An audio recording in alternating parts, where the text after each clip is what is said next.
اللهم صل نوالی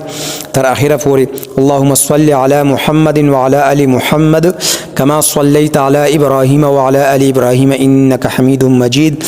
اللهم بارك على محمد وعلى آل محمد كما باركت على إبراهيم وعلى آل إبراهيم إنك حميد مجيد اللهم ربنا آتنا في الدنيا حسنة وفي الآخرة حسنة وقنا عذاب النار. درود شریف نه بعد هر یو دعا مونږ ویلی شو او د دعا نه پس بیا السلام علیکم ورحمت الله. دا مخ به پوره تاوی مکمل به مخ تاوی چې شاته د کم کسان دي چې هغه د توازی خخکاری او بیا دویم السلام علیکم ورحمت الله.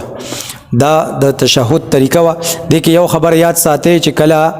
التحیات مونږ وایو او د څلور رکعاته مونځي نو پړومبه کې د چې مونږ عبده و رسوله تورسو دا غینه بعد بیا د دریم رکعت د پاره پاسو.